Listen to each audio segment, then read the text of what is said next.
Hello everyone, नमस्कार। स्वागत है आप सभी का। आज का वीडियो बहुत ही इम्पोर्टेंट है। आज के वीडियो में हम बात करेंगे कि आखिर जिस किताब को मैंने फॉलो किया उस किताब से होमगार्ड के एग्जाम में कितने क्वेश्चन आए। आप लोगों ने मेरी लाइव स्टडी वीडियो देखी होंगी कि मैं हर दिन लाइव पढ़ता था, तो हर दिन मैं इसी किताब को पढ़ता था। और मेरी जो तैयारी शुरू हुई थी वो लगभग 6 जनवरी के आसपास हुई थी। और मेरा एग्ज़ाम 25 अप्रैल को first shift Varanasi centre JP Mehta inter college में था। तो मैं आपको एक बहुत ही ज़्यादा ज़रूरी और बहुत ज़्यादा इम्पोर्टेंट चीज़ बताने वाला हूँ। वो इम्पोर्टेंट क्या है, वीडियो पूरा आप ज़रूर देखिएगा, आपको समझ में आएगा। तो मैंने उसी दिन, जिस दिन मैंने तैयारी शुरू की थी, उस दिन तैयारी के दिन ही मैंने अपने आप को दृढ़ संकल्पित किया था कि मुझे केवल एक रिसोर्स को पढ़ना है, चाहे जो हो जाए। मैंने कोई भी ऑनलाइन यूट्यूब की क्लास नहीं देखी, किसी की पीडीएफ नहीं पढ़ी, कुछ नहीं। मैंने मार्केट से ये बुक खरीदी, जो अरिहंत पब्लिकेशन की बुक थी। इसमें सीक्वेंस वाइज, सिलेबस वाइज सारी चीज़ें दी गई थी। तो होमगार्ड का जितना सिलेबस होता है, सिलेबस वाइज क्वेश्चन टॉपिक इसमें सब थे। इस किताब को मैंने लगभग 10 से 12 बार अच्छे से पढ़ा, रीड किया, याद किया, 4 महीने की जर्नी में। और पढ़ने का मतलब सिर्फ ये नहीं होता, मैंने ओरली पढ़ा। आपको यहाँ दिखाई दे रहा होगा कि मैंने सबसे पहले यूपी के 75 ज़िले, उनके मंडल बहुत ही अच्छे से याद किए, जो कि मुझे अभी भी याद हैं अच्छे से। उसके बाद मैंने इस बुक के एक-एक पेज, एक-एक लाइन को बिल्कुल, मैंने इस किताब में नोट्स भी उसी तरीके से बनाए हैं। और मैंने एक-एक लाइन को अंडरलाइन करके जितना मुझसे हो सका मैंने इसे याद किया, रटा। उसके बाद आप एमसीक्यू की दशा देख सकते हैं। ये रहा। एमसीक्यू को बिल्कुल मैंने तोड़-तोड़ के एनालाइज़ करके पढ़ा है। जितने भी इसमें 5 प्रैक्टिस सेट थे, मैंने इससे ज़्यादा कुछ नहीं पढ़ा। और अब बात करते हैं कि आखिरकार जब मैंने इतना पढ़ा तो क्वेश्चन कितने आए थे। तो मेरा जो फर्स्ट शिफ्ट का एग्ज़ाम था उसमें इस बुक से कुल टोटल 22 क्वेश्चन आए थे। और मुझे सारे क्वेश्चन बहुत अच्छे से याद हैं, मैं आपको बता सकता हूँ। पहला क्वेश्चन हमारा आया था कि पहला क्वेश्चन हमारा था कि जीडीपी से था, जीडीपी क्या है। दूसरा क्वेश्चन था कि जनघनत्व किसे कहते हैं।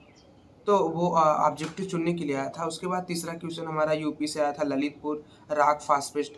उसके बाद चौथा क्वेश्चन हमारा आया था पीतल नगरी। पांचवा हमारी 2 योजनाएं आई थी, जिसमें आत्मनिर्भर भारत योजना थी और एक योजना थी। उसके बाद फिर हमारा पूछ लिया था हमसे कि ये क्या बोलते हैं, एक उसका समीकरण पूछ लिया था साइंस में। समीकरण को पूछने के बाद फिर पूछ लिया था कि दादरी मेला के बारे में, ताज महोत्सव के बारे में। फिर वियतनाम की मुद्रा क्या है, पुर्तगाल की राजधानी क्या है, और उसके बाद तुर्की की राजधानी क्या है। उसके बाद और महाबलेश्वरम रामेश्वरम मंदिर। और उसके बाद हमारा जो कैगा परमाणु षड्यंत्र है, डब्ल्यूटीओ से क्वेश्चन था। उसके बाद फिर हमारा, और तो ऐसे कुल मिला के मुझे जहाँ तक अच्छे से याद है कि इस बुक से कुल 22 क्वेश्चन डायरेक्ट थे, जो कि मुझे अच्छे से आ रहे थे और मुझे पता था इसी किताब से वो क्वेश्चन हैं। और मैंने जब आके अपने पेपर को एनालाइज़ किया तो मेरे 22 क्वेश्चन जितने भी थे सही थे। बाकी और आगे बताते हैं।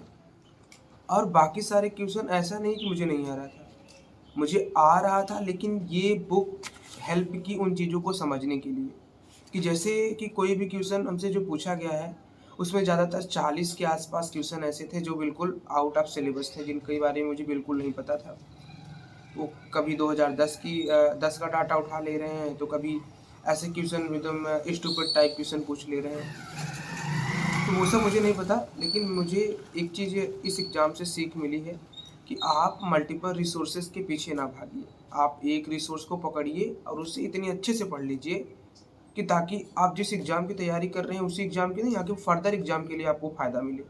तो अब तो मुझे इतना तो रियलाइज़ हो गया कि मुझे आगे तक इसी किताब को पढ़ना है। अपने जीके जीएस के लिए, जो कि बेसिक अंडरस्टैंडिंग होती है। ऑलरेडी मैंने 4 महीने मेहनत की है, मुझे 4-5 महीने और मेहनत कर लेंगे, तो इसकी चीज़ें जो हमें अच्छे से याद हो जाएँगी, वो जीवन भर के लिए और हर एग्ज़ाम के लिए बहुत ही ज़्यादा अच्छी होंगी। तो मेरा एक छोटा-सा एक्सपीरियंस और छोटा-सा मैसेज इस वीडियो में आप लोगों के लिए था कि होमगार्ड की जर्नी में मेरा हुआ क्या, मैंने सीखा क्या, मैंने जाना क्या। तो इस बुक से मुझे टोटल 22 क्वेश्चन मिले थे, बाकी सारे क्वेश्चन समझने के आधार मिले और पेपर थोड़ा ठीक-ठाक था पहले शिफ्ट का। तो बस इसी के साथ अगर आपको वीडियो अच्छा लगा हो तो प्लीज़ वीडियो को लाइक कीजिएगा और उन लोगों को शेयर कीजिएगा जिनको इस प्रकार के मैसेज की ज़रूरत है। ओके।